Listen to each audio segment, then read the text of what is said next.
బతుకు బతుకుతారు.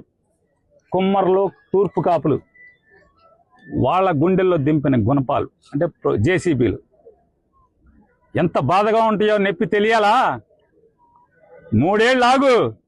ఇదే బాపిరాజు కమిషనర్ని బందర్లో కమిషనర్గా తీసుకొచ్చి ఇంకా అతను 2034 దాకా ఉంటాడు సర్వీస్లో. బాపిరాజు చౌదరి గారు చంద్రబాబు నాయుడు గారి చుట్టం, గోపీచంద్ గారికి చుట్టం.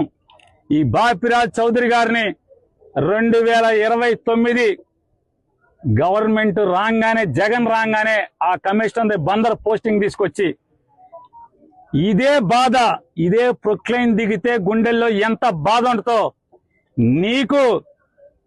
నిన్ను ఆడిస్తున్న నీ పెన్ డ్రైవ్లన్నీ కూడా సేఫ్ లాకర్లో దాచుకుని నిన్ను తోలుబొమ్మలాగా ఆడిస్తున్నటువంటి ఆడికి ఇద్దరికి ఈ జేసీబీ బకెట్లు దిగితే ఎంత బాధ ఉంటుందో చూపించకపోతే కుల రవీంద్ర చూసుకో.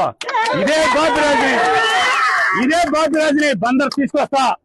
ఇదే పోలీసులు ఎవరెవరైతే ఉన్నాడో, పొద్దున ఒకడు ఉన్నాడు చల్లగా శంపందిలాగా ఉన్నాడు, ఆడిని కూడా ఇక్కడికే తీసుకొచ్చి ఇక్కడే నీ ఇళ్ళకి కాపలా పెట్టి బందోబస్తు పెట్టి నువ్వు ఎట్లా అయితే వస్తే వీళ్ళందరినీ ఈడిపించావో, చొక్కాలు పట్టుకుని, చీరలు పట్టుకుని, జాకెట్లు పట్టుకుని ఈడిపించావో ఈ మనుషుల్ని, అట్లాగే నిన్ను నీ కోసం వచ్చిన ప్రతి ఒక్కరిని ఇదే పోలీసులు వాళ్ళు ఎవడెవడైతే వచ్చాడో సిఐలు, ఎస్ఐలు మొత్తం అందరినీ నీ ఇళ్ల చుట్టూ, బైపాస్ లో ఇంటి చుట్టూ, ఇక్కడ పార్కులో కట్టిన ఇంటి చుట్టూ అదే పోలీసుల్ని పెట్టి, అదే బాపురాజుని పెట్టి, గోపాలరావు అసిస్టెంట్ కమిషనర్ ఒకన్నాడు, ఎవరెవరైతే ఈ పాడు పనులు, తప్పుడు పనులు ఇన్వాల్వ్ అయ్యారో నోటీసులు ఇవ్వకుండా, ఏసీపీ నీ ఇంటికి ప్లాన్ లేదు, నీ ఇల్లు ఎక్కడో నాకు తెలుసు, నీకు తెలుసు, అలాగే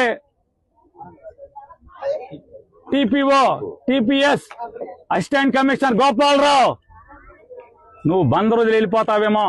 గోపాలరావు, బందర్ కాదు, నువ్వు ఆంధ్ర రాష్ట్రంలో ఎక్కడున్నా సరే, అవసరమైతే నువ్వు తెలంగాణ వెళ్తే కేసీఆర్ కాళ్ళన్నా పట్టుకుంటా, నీ ఇంటి సంగతి చూస్తా. గోపాలరావు, మనిషి జన్మ ఎత్తలేదా మీరని అడుగుతున్నాను. మనిషి జన్మ ఎత్తలేదా ఎవడు మీరు అసలు? అధికారుల, అలాగే జిల్లా ఎస్పీ నాయుడు గారిని కూడా అడుగుతున్నా, అయ్యా ఎస్పీ గారు, కమిషనరు మీ పోలీసులకి పోలీస్ రిక్వెజిషన్ ఇచ్చాడా? ప్రొటెక్షన్ అడిగాడా? రాతపూర్వకంగా అడిగాడా? ఫోన్ చేసి కుల్లు రవీంద్ర అడగటం కాదు ఎస్పీ గారు, నిన్ను రాతపూర్వకంగా మున్సిపల్ కమిషనర్ మీ పోలీసుల్ని, నాకు పోలీస్ బందోబస్తు కావాలి, సోన్సో నోటీస్ నంబర్ ప్రకారం కోలదోయటానికి నేను వాళ్ళకి నోటీస్ ఇచ్చాను, నిన్ను పోలీస్ ప్రొటెక్షన్ రాతపూర్వకంగా అడిగాడా? మీరు ఆలోచించుకోండి ఎస్పీ గారు.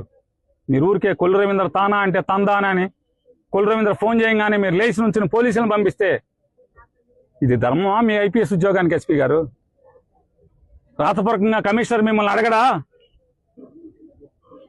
మీరు అడిగితే కనుక అది మీడియాకి రిలీజ్ చేయండి. మున్సిపల్ కమిషనర్ బాపిరాజు చౌదరి మీకు మున్సిపాలిటీ నుంచి అధికారికంగా నేను పలానా చోట నోటీస్ ఇచ్చాను, ఆ నోటీస్ మీరిపోయింది, నాకు అక్కడ ఇల్లు కూలదోయటానికి పోలీస్ ప్రొటెక్షన్ కావాలని చెప్పని మీకు రాతపూర్వకమైన నోటీసు చిలకలపూడి సిఐకి ఇచ్చాడా? ఇస్తే మీడియాకి పెట్టండి. నేను మిమ్మల్ని నోరు మూసుకోకపోతే అప్పుడు అడగండి. మీ పోలీసులను అన్నందుకు